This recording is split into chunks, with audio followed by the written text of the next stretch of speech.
सहना भवतु सहनो भुनक्तु सह वीर्यं करवावहै तेजस्विनावधीतमस्तु मा विद्विषावहै। ओम शांति शांति शांति। ओम पूर्णमदः पूर्णमिदं पूर्णात् पूर्णमुदच्यते पूर्णस्य पूर्णमादाय पूर्णमेवावशिष्यते। ओम शांति शांति शांति। श्रुतिस्मृतिपुराणानाम् आलयं करुणालयं नमामि भगवत्पादं शङ्करं लोकशङ्करं शङ्करं शङ्कराचार्यं केशवं बादरायणं सूत्रभाष्यकृतौ वन्दे भगवन्तौ पुनः पुनः। ईश्वरो गुरुरात्मेति मूर्तिभेदविभागिने व्योमवद्व्याप्तदेहाय दक्षिणामूर्तये नमः।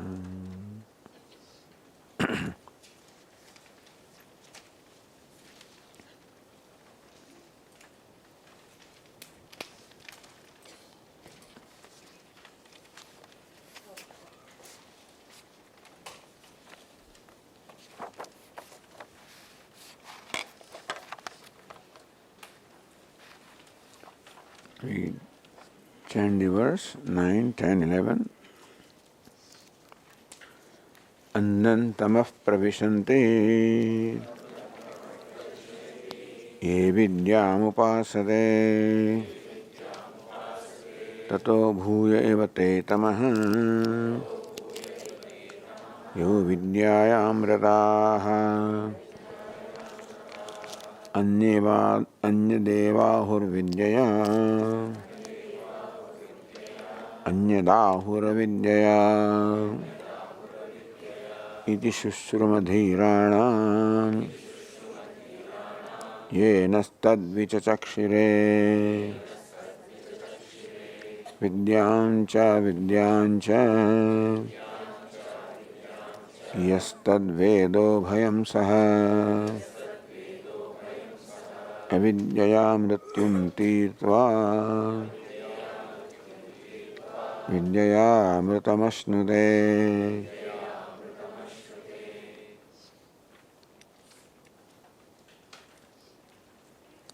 In these three mantras, as we discussed, the Shruti is prescribing the samuchaya, the combination of vidya and avidya. In the morning we discussed avidya means the product of avidya, which is karma. And vidya here cannot mean Brahma Vidya, because Brahma Vidya, the pursuit of Brahma Jnanam, Brahma Vidya, requires me to see the mithyatvam, or the falsehood of the kartrutva. Meaning that the pursuit of the knowledge that I am Brahman, that I am complete, I am limitless, then therefore that means that kartrutva also, a doer also is a limited entity. So when I am pursuing the knowledge or contemplating that I am limitless, or understanding the limitlessness of the self, kartrutva, which is the limitedness of the self, they cannot go together. Therefore, this word vidya cannot mean Brahma Vidya, it means upasana or meditation upon Devata. Anyadevahu vidya, anyat ahu avidya. The 10th mantra says that avidya by karma, one kind of result comes. By vidya, by upasana, another kind of result comes. Traditionally it is said, karmana piturlokaha, vidyaya devalokaha.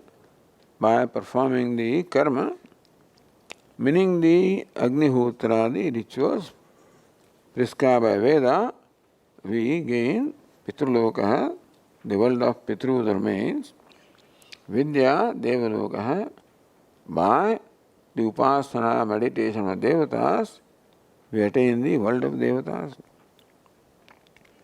Meaning that the Vidya and Avidya, each of them has a specific result. Meaning that both are beneficial to human beings. That is why Shruti cannot condemn something that is beneficial. So whereas there seems to be a condemnation of avidya or karma, it is because if one is only preoccupied with karma and ignores the upasana, so it is not the performance of karma that is condemned, it is the indifference to the upasana that is condemned. Similarly, if one is only devoted to meditation and misses out kartavya karma, so that also is not right. There must be a judicious combination of karma and upasana, kartavya karma, performing my duties as well as meditating upon the devatas. There must be a combination of the two, because karma brings about one kind of development or growth of my personality, and upasana brings about a different kind of growth. You said that by karma, my active personality is developed, and next verse will tell us what karma brings about in our life, and by upasana meditation, the other aspect of my personality is developed. The active personality by karma, the emotional personality by upasana or meditation. Therefore, the mantra 11 told us, Vidyam cha avidyam cha yastad veda ubhayam saha avidya mrityum tirtva vidya amrutamasnate. So, yaha tat ubhayam saha veda. One who knows, meaning one who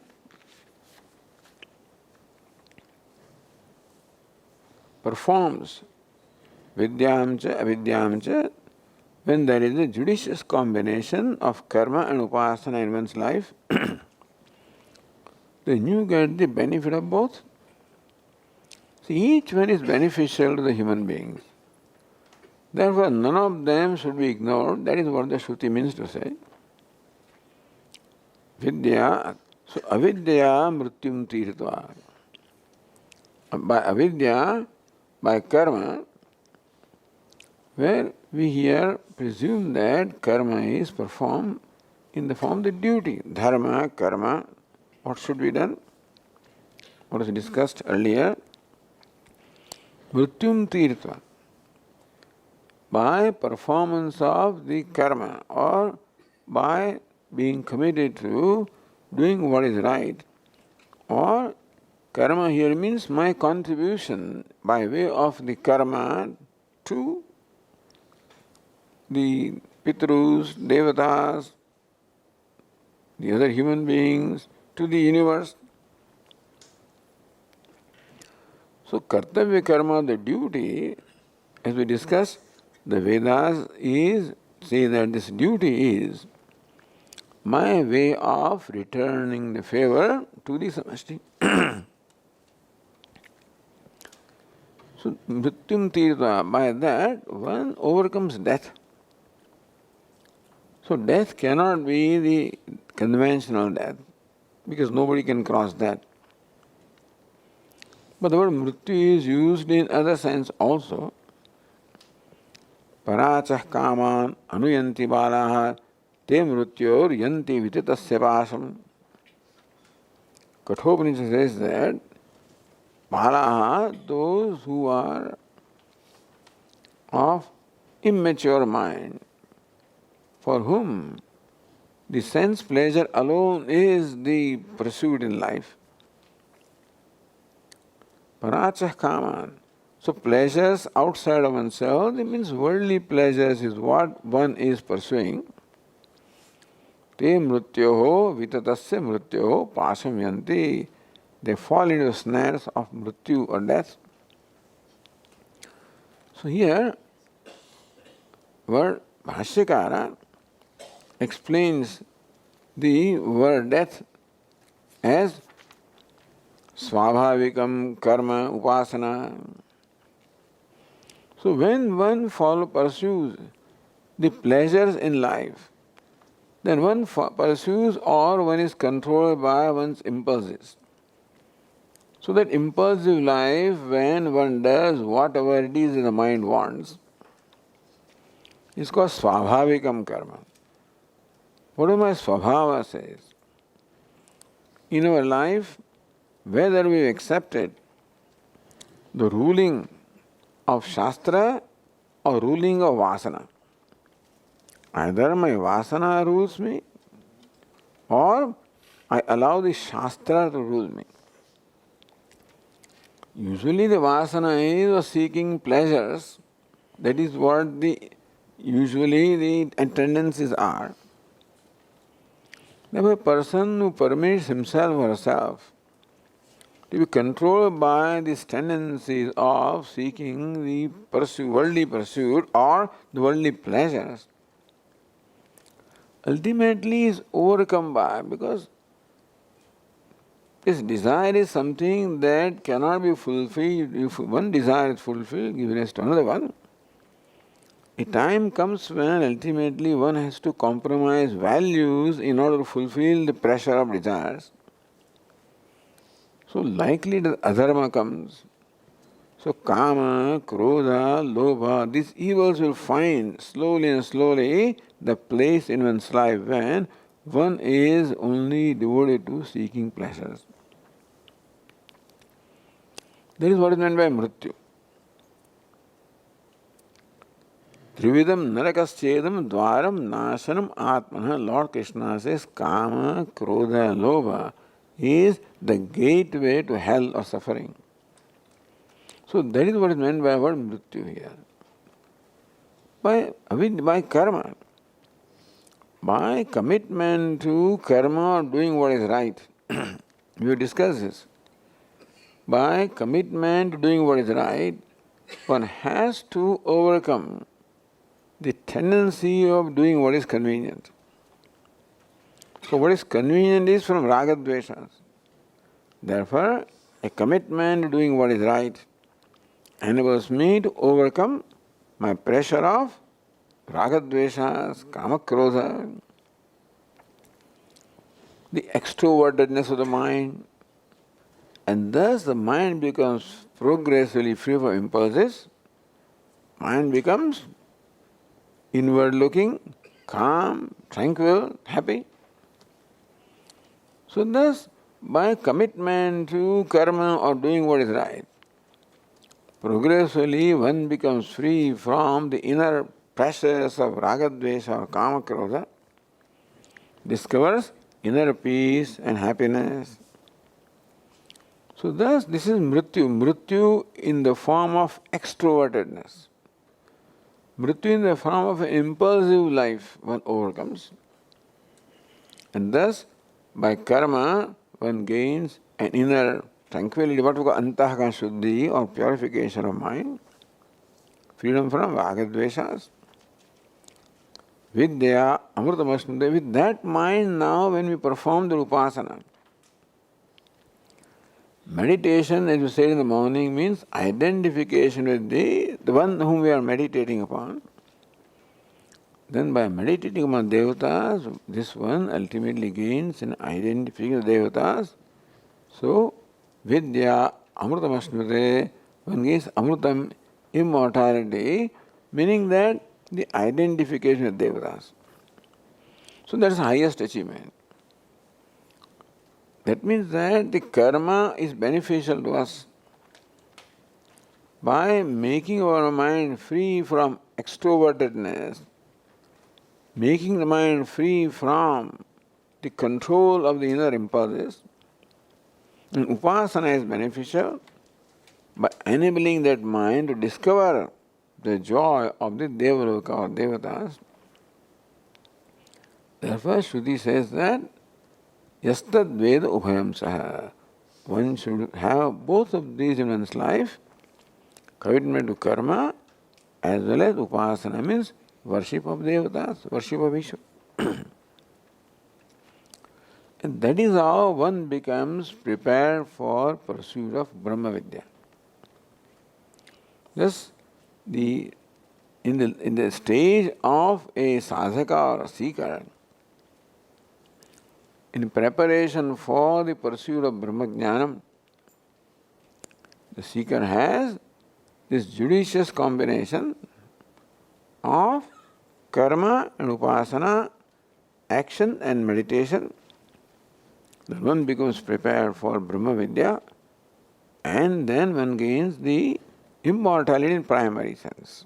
So, the karma is preparation for jnana. So this is what is meant by karma.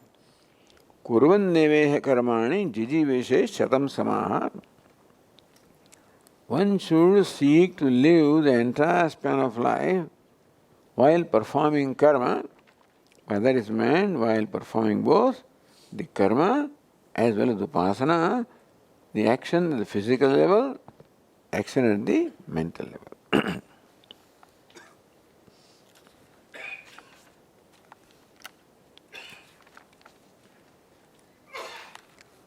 The next three mantras are also interesting. And then also here Upanishad uses words which we are not familiar with. So Vidya, Avidya are something new. For us it is new, maybe for those who are familiar with scripture. One thing I forgot, or I should have mentioned, iti shushrama dhiranam yenastad vichachakshare. The 10th mantra said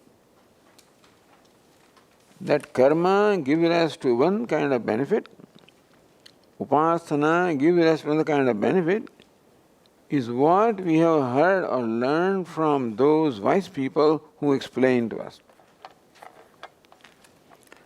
In short, here the teacher says that we have learned it from our teachers. That is how emphasizing the parampara, that this is a knowledge that is coming down to us in succession of the Guru Shishya. Therefore, here the teacher says that this is not something that is the figment of my imagination, but I learned it through our Gurus, who learned it through their Gurus, and thus this, because both are rahasya. What karma can give rise? For example, when you perform an Agnihotra karma, like a homa, what's the outcome? Who can tell you what's the outcome of a homa? Veda prescribes, when you perform Agnihotra, Yavajyam, every day Agnihotra. But Agnihotra is a karma. What is the connection between karma or cause and karma phala effect? We have no way of knowing. We have no way of knowing. You are performing this, Rudrabhisheka, etc. So what's the result? So these things are something that we cannot ourselves determine. For that, we need to be told or taught by those who are proficient in that. Because karma also is a rahasya and upasana also is a rahasya, means that's something that we do not know, the outcome we do not know. By performing Rudrabhisheka, what's the outcome? By meditating upon Dakshinamurti, what's the outcome? Those who have done that and those who have known the benefit, they alone can tell us. That's important. When we grow up, in our childhood, mother says, do this, perform this puja, and the puja says, offer this water 3 times, 1 time, put it here. What is all this going on? We don't know. The ritual is something, has this kind of, so this achmani and that, put it this way, and that's the priest directs you to this way and that way and this way and this way. You know?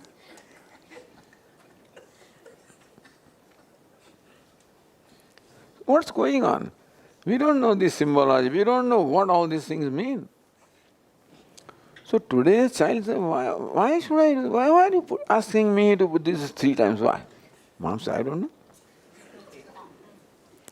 Now, when we were growing, we never asked this question. We just did what we were told. But not today's generation. They will want to know why. This is a problem that our parents have in the Western countries. That generation grew up accepting what their parents told them because they had the respect and reverence for the parents and therefore had no difficulty in accepting faithfully what the mother or father had told.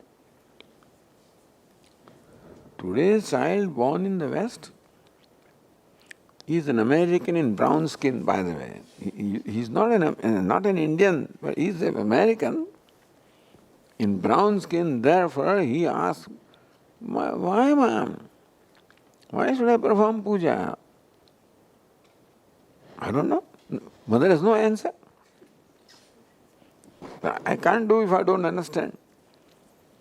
So this is called rahasya or secret, meaning that this is this puja, archana, chanting, meditation, it's all called mystical, mystical. Meaning that we do not know what is the reason why it is done this way, and we do not know what is the outcome of doing that way also. So we just do what we are told to do by those who are well versed in that. Yesterday that priest performed this pada puja, do this, that. There's all kinds of steps he was saying, and you just do it. Why? That's it. So that's how it is. Hopefully he knows what he's talking about.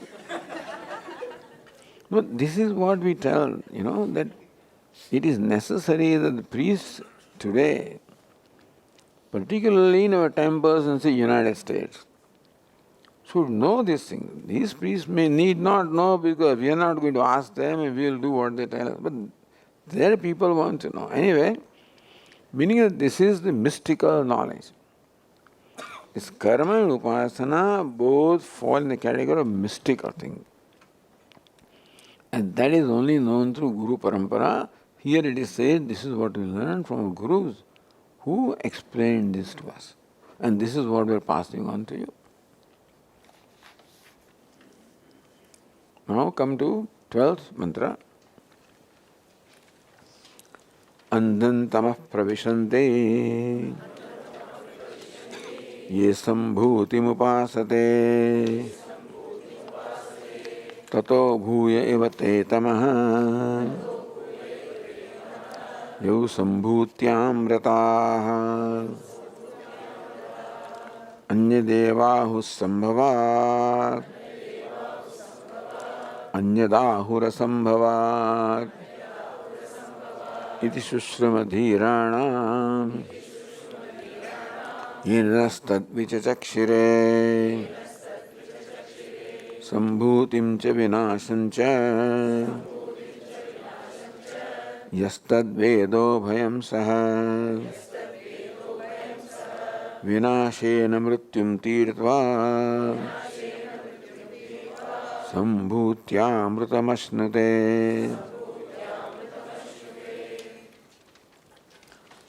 The words were changed, essentially language is the same.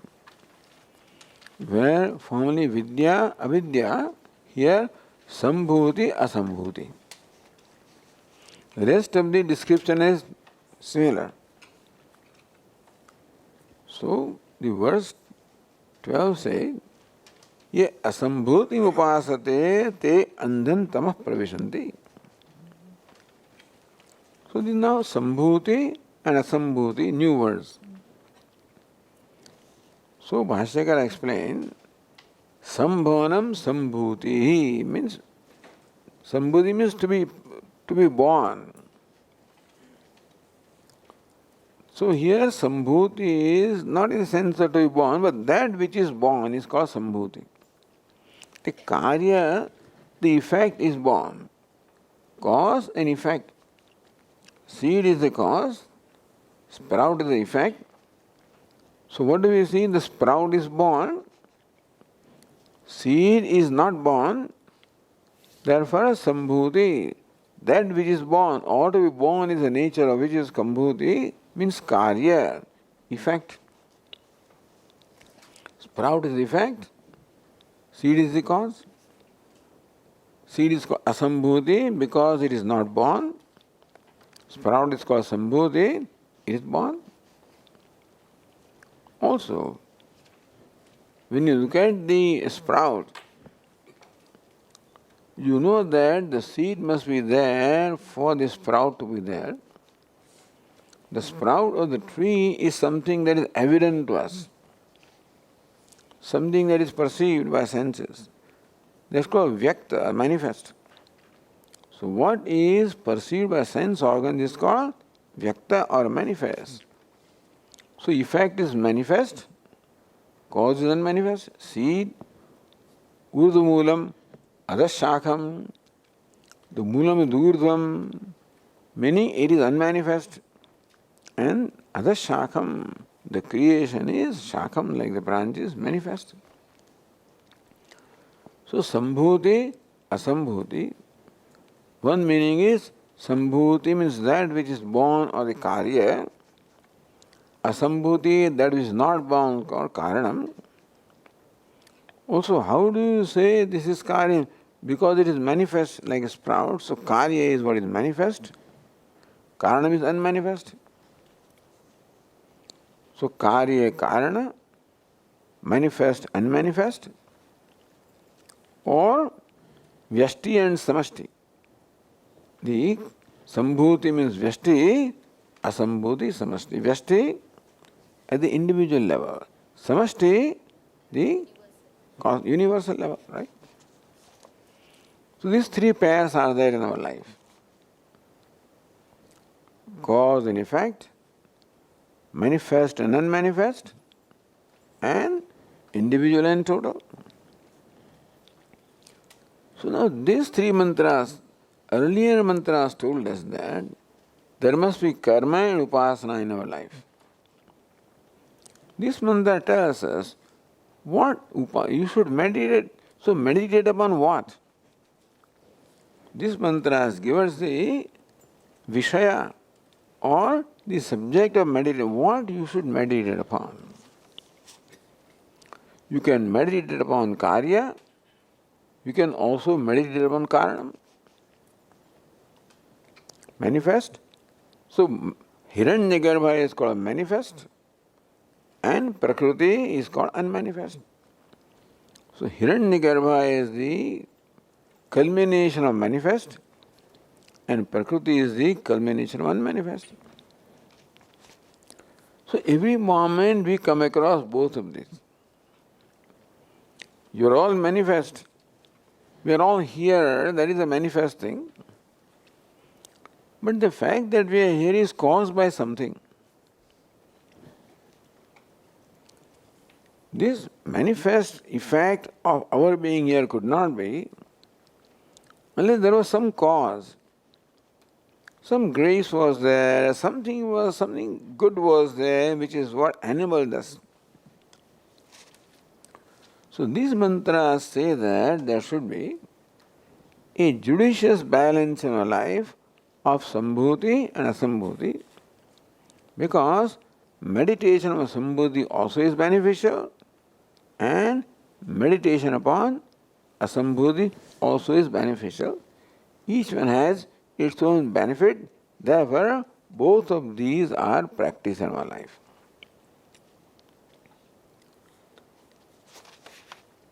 In technical words it is said because by sambhavat, by sambhuti also anyat one benefit is gained. So by meditation on sambhuti, one kind of benefit is gained. By meditation on asambhuti, another kind of benefit is gained. Here Bhashyakara says in technical words, if you meditate upon Hiranyagarbha, what is the culmination of the manifest is the firstborn Hiranyagarbha. Who is Hiranyagarbha? The locus of the Kriya Shakti, Ichha Shakti, Jnana Shakti. So those who have been exposed to Vedanta, I will not elaborate too much. But then, so if you meditate upon Hiranyagarbha, then the benefit is that you have in your life your Ichha, Kriya, Jnanam, all different. So you get different siddhis, Anima, Laghima. So Hiranyagarbha is the storehouse of all siddhis or accomplishments, and that's what you get in your life. So those who meditate upon Hiranyagarbha attain the attributes of Hiranyagarbha, who is totality of knowledge, totality of action, totality of creation. Ichha Shakti, Kriya Shakti, Jnana Shakti. And those who meditate upon unmanifest, what happens to them? Prakriti. The result is called Prakriti Laya. There are yogis who meditate upon Avyakta and ultimately gain the Avyakta, meaning they gain Prakriti Laya. They gain the Laya merger in Prakriti, merger in the cause, merger in the unmanifest. So those yogis and Samadhi identified with unmanifest, they say that Vayu Purana that's describe what these results are. Here, so these mantras presuppose that you know all of these things. But anyway, that the Puranas describe, Vayu Purana etc. describes how the yogis who meditate upon Prakriti or an unmanifest attain the merger in unmanifest for a long time, for many years, meaning that he merges into Prakriti, he merges into unmanifest, he merges into that Ananda. Not ignorance. Ignorance, this is meditation, is Sattva. So, the deep sleep and Samadhi are not similar. Deep sleep is nothing but the darkness of ignorance, Samadhi is the light of knowledge. So, they can't become similarly also. Prakriti Laya doesn't mean that he becomes, meaning that he enjoys the Ananda which is there in Prakriti, which is totally free from, like deep sleep, totally, all free from all conflicts. So imagine that you are wakeful or aware of in deep sleep state. Imagine. In deep sleep state, of course, they say we are enjoying Ananda. I hope so.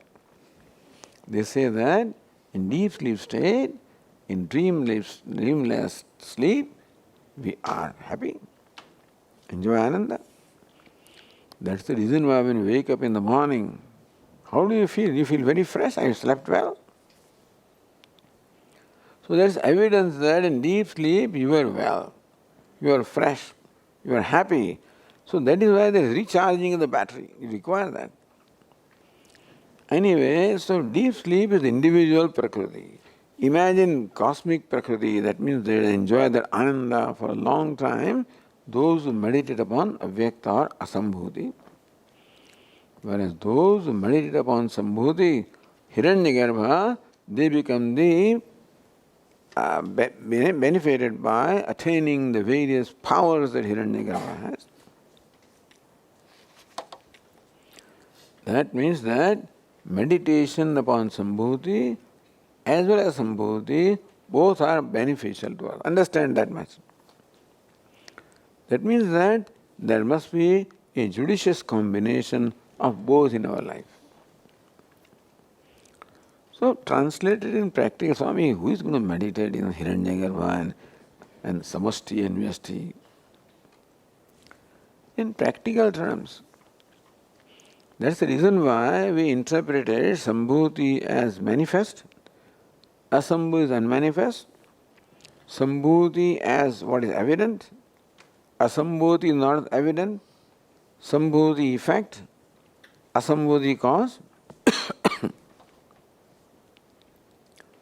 So now, in a given situation, let us say the leaders of a country, even they formulate policy.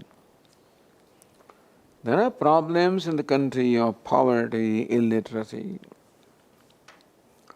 They are the cause of a lot of suffering of the people. People suffer because of deprivation, isn't it? They don't have food, they don't have, what is it? Bijali, sadak, makan, bijali, they don't have the house, they don't have the water, they don't have roads, they don't have electricity. Deprivation. So we have to solve that problem. How do you solve that problem? Because this country must become prosperous. When you become prosperous and the wealth is distributed to people, and that's how in course of time they will get this. So the one policy to address the cause of poverty by economic prosperity. Therefore you plan for prosperity so that poverty will go and people will gain that comfort. But how long will it take? Before prosperity comes and spreads, it may take several decades, Until then what? Until then the fellow doesn't have electricity and water and nothing. So if you only address the long-term problem by economic changes and by other changes so that in course of time they become free from the deprivation. But right now fellow is hungry, what about that? So in course of time he will get food, in course of time he will get water, in course of time he will get electricity. But right now he doesn't have food and electricity and water. So what should you address? Should you only fulfill immediate desire? Or should you plan for a long-term planning? What should you have? You should have both. In English it is said,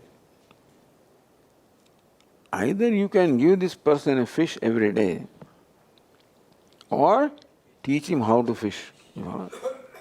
Either you give him fish every day or teach him how to fish. So people are hungry, give them food every day. Give them food every day, clothing every day.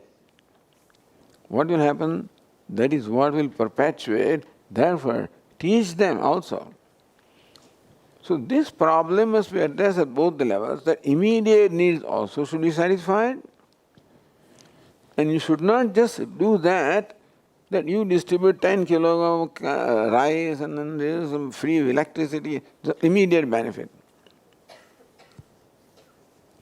But what about the long-term benefit? Where do you get the electricity? I promise you will get 300 units of electricity free. You get 10 kilo of rice free or you get rice in 1 rupee a kilo. That's good. Freebies they are called. That addresses immediate needs. That's why people are happy and they vote for you. That is called Sambhuti. But where do you get it? So will you keep on giving them every election and every time you keep on giving them this, welfare? Or you will also have policy so that they will ultimately be able to earn this themselves. You follow? Will you always keep them dependent upon you?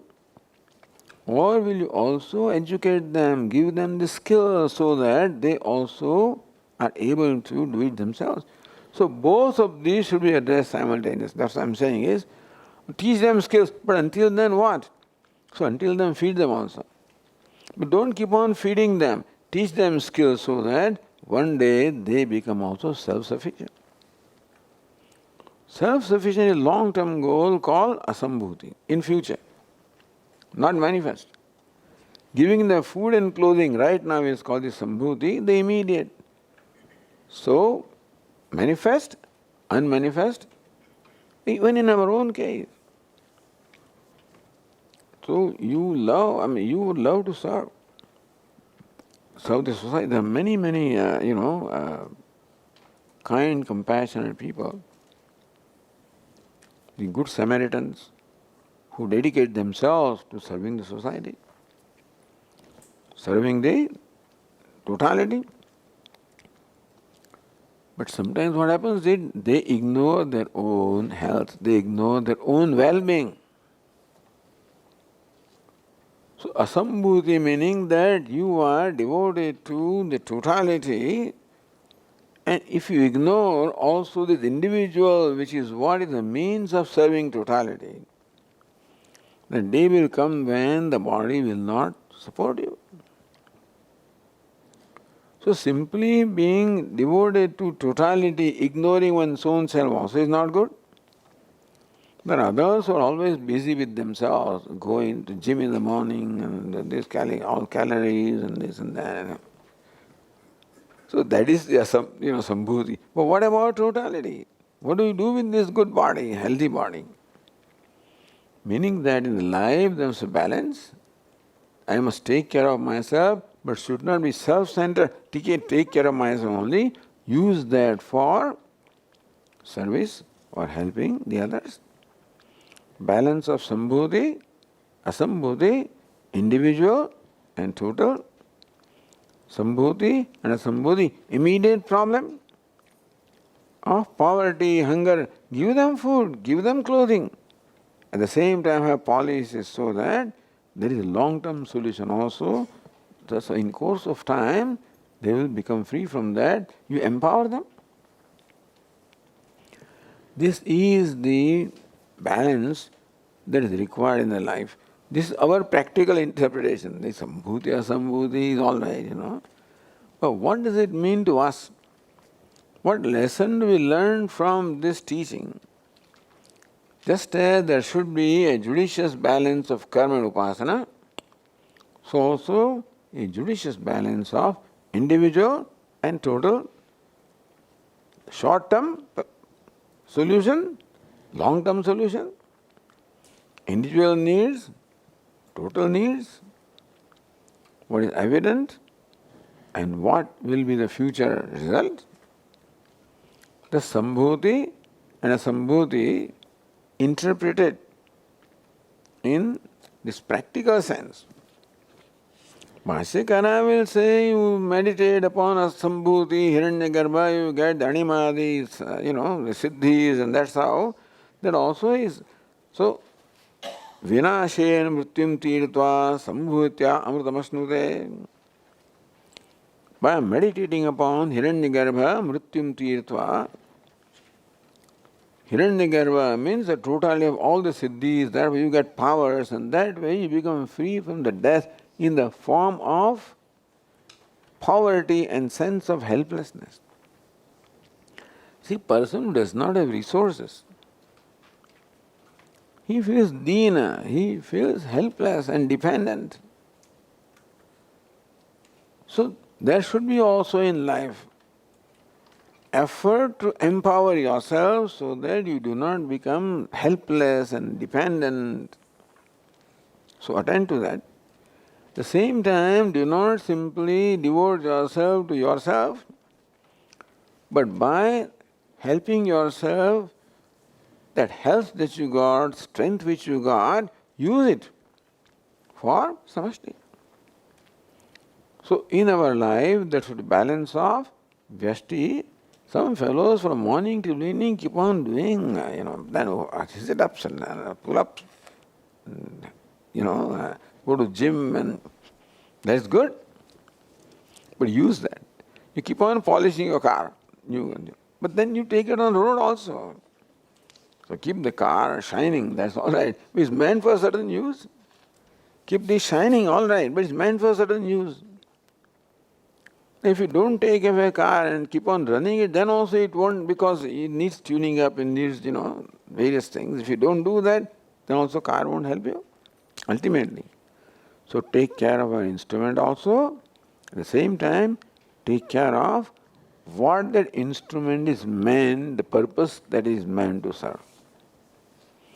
From this young man got a new car, from morning till he keeps on polishing. But then he is happy, no? Use that car. This fellow keeps on using it. No, you take care of it also. So this kind of balance is required in our life at all the time. When we are enjoying the benefit of what is manifest here, we should also recognize what are the factors which are responsible for creating this. Enjoy your food. Brahmarpanam, Brahmahavi, enjoy the food. That is enjoying what is evident. But also be grateful for what factors have made this food possible. Food doesn't come just like that. Aham Vaishvanaro Bhutva. Lord Krishna says, Pushtami Chausadi Sarvaha Somo Bhutva Rasatmakaha. The Lord in the form of all these vegetables, etc., has become our food. So food which is in my plate in front of me is meant for my enjoyment. At the same time, remain awareful that I am grateful that this food is provided to me by is a combined work of so many people. For a Swami at least. To take care of Swami is a tough job. If I look at how many entities are required for this one Swami, I just, my clothes are in the bath, somebody picks up the clothes, washes them, dries them, irons them. I think this stuff is very difficult. Food, special diet, not, the Ayurvedic physician, not this dal, that dal, not this sabji, that sabji, not this spice, that spice. Very strict code is there. And therefore, no Swamiji, not that, this one, not that dal, but give me dal from, not that kitchen dal. No, you can't get that. Kitchen sabji not for you. Which means that they have to procure special sabji for the Swami, special dal, special oil, not this oil. In progress I came to know what all I require, and how much effort goes behind that. So while I am enjoying the food served me, I am aware of the samashti which has worked itself to make this possible. How many factors are required? So vyashti and samashti, evident and not evident. We should be aware of this. We should worship them. Meaning we should be grateful for all of this in our life. Not only keep on thinking about what made it possible, enjoy this also. Enjoy what is evident. At the same time, remain aware and grateful for what has made this possible. Just an example. In every situation, enjoy what we have while remaining aware of what has made this possible. Sadashivasamarambham, Shankaracharya Madhyamam, Asmadacharya Paryantam, Vande Guru Param. That's why it is Shushramadhiranam, Yenastad Vichachakshire. Even the Upanishad Rishi says that this is what we have learned from our great teachers. So while he is communicating to his disciples, he is aware that I cannot own or I cannot claim the ownership of what all I am saying. Although I may not declare it, but I should be aware of what the... So Swami Khandan used to say that these people quietly borrow from here, there, and presently it is theirs. People borrow things from this book, from that text, with this speaker, that speaker, which is good, so that the listeners have that, benefit. But don't claim it as yours. Acknowledge the source from where it comes. Be grateful also. So, thus being aware of what is evident, while relating to what is evident, at the same time being aware of or grateful for that which has made this possible.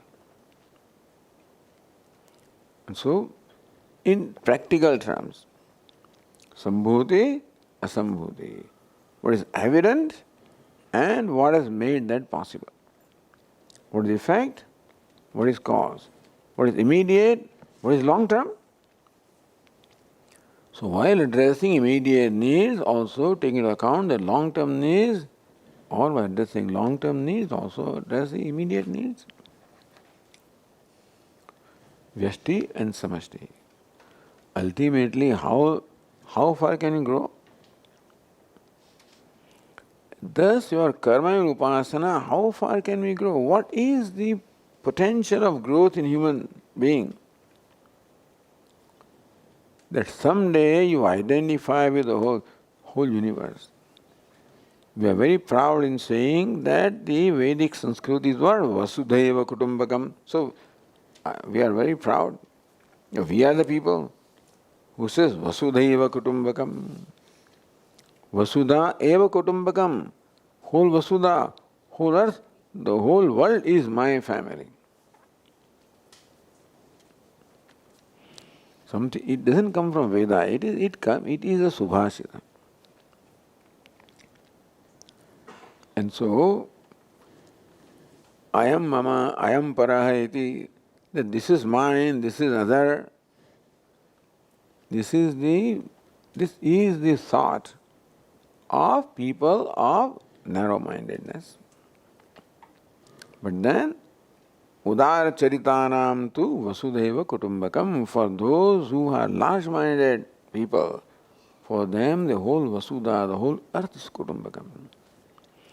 There have been great people like that who have dedicated themselves to the well-being of the whole world, or as much as they could. Because we recognize that what we are, there is a contribution of the world into our life that we have been discussing. Lord Krishna says, Devan bhavayatanena te devaha bhavayantuvaha parasparam bhavayantaha shreyah paramapsyata. In the third chapter of the Bhagavad Gita, Lord Krishna points out.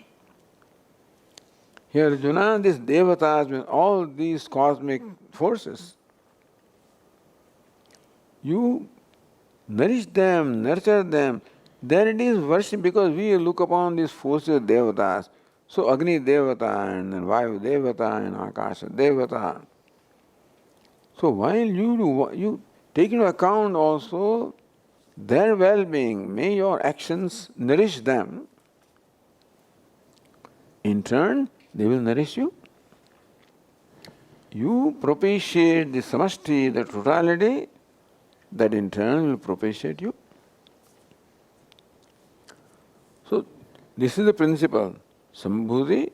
Now this is a huge thing. To call the whole universe as family is easy to say. It's a huge thing. But there have been great people who have dedicated their life to the well-being of everybody. Few rare. Now that is the culmination of how much one can grow. When you say that I am the self of all, Ishavasyopanishad idam sarvam yat kinche jagatyam jagat, whatever there is in the universe is Ishvara, and that is I. Now these mantras tell us how the lifestyle or how our attitudes in life should be for that vision to become reality to us. How the Vyashti, Samashti, Vyashti, all of these, I am Vyashti, this is Samashti, how all of this should play the role in my life. How should be aware of them, and therefore well-being of both these aspects must be there in my life. Then the mind also, which is expands, meaning expands becomes inclusive. Asambhuti, sambhuti means become inclusive, that you include everything, manifest and unmanifest. Because that alone can lead you to knowledge of Brahman, which includes manifest and unmanifest. Ishavasyam, idam sarvam. Idam sarvam, all of this is Ishvara. And that is the self. Therefore, whereas there is respect for the self, also respect and consideration for what makes all of this possible. Don't take things for granted. Many people and many forces have contributed to making any event possible. Ultimately, you find that for any event to happen, the whole universe is involved. For this simple thing to become possible, that we are communicating here in this place, the whole universe is involved. No, Swami, I came here and I saw this advertisement and I applied, I came. How did you see the advertisement? Oh, this Ishavasyopanishad bulletin. So how did that come out? Who contributed to Ishavasyopanishad bulletin? How did it come to your house? How did you happen to see it? You happen to see it. How were you inspired to respond to that? A lot of people see things. And then that desire to attend was created, then so many things should also come together for fulfilling the desire, because Swamiji, my mother-in-law is this, my father-in-law, so many things can be there. Then we may wish to do certain things, may not be able to do. So many factors have to become favorable. So there is a flight from that place to this place. Because flights in India can be cancelled at any time. Somebody said, Swamiji, we actually took a direct flight, meaning from Ahmedabad to Coimbatore. With a stop at Hyderabad, you don't leave, because for 1 hour, formally in Chennai, Hyderabad, and then same aircraft. But what they found is that, in fact, things had changed. So they had to change the aircraft. That airline decided unilaterally, all right, leave this aircraft, pass through all the security and this and whatever it is, and then turn around and stand in line. So, but then airline can decide anything. The flight is cancelled.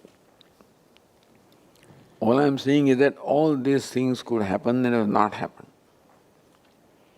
So how many factors have been favorable for us for this simple event to take place? It's not a simple, it's a cosmic event. Every event is a cosmic event. All I am saying is that the Vyashti and Samashti, evident and not evident, effect and cause, all of these are involved in every happening, every experience, every happening. So what should I do? Something? Just be aware.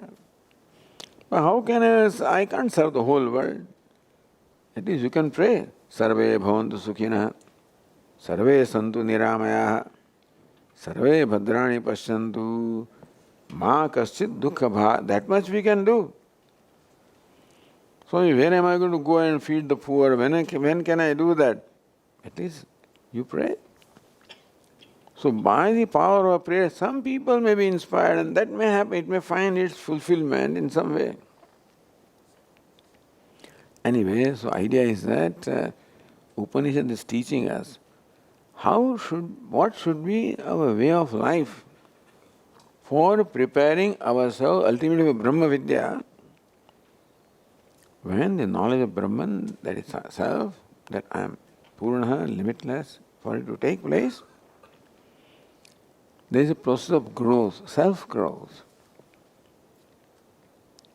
That is called the adhikaritvam, or acquiring the fitness for the knowledge.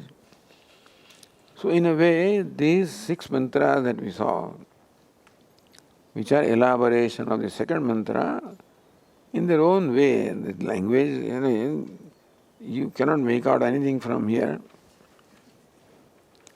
But then there are Mahatmas who have given these interpretations to us. These are also not mine, by the way.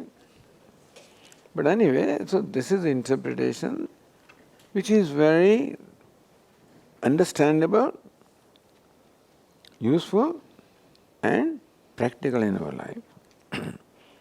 So this is the elaboration of the second mantra, Kurunnevehe karmani jiji vishesh shatam sama. Om Purnamadah Purnamidam Purnat Purnamudachyate Purnasya Purnamada Purnameva Vasishyate. Om Shanti Shanti Shanti. Shankaram Shankaracharyam Keshavam Badarayanam Sutrabhashyakritau Vande Bhagavantau Punah Punah. Ishvaro Gururatmeri Murti Bheda Vibhagine Vyomavad Vyapta Dehaya Dakshinamurtaye Namaha. Om Shanti Shanti Shanti. Hari Om. Shri Gurubhyo Namaha. Hari Om.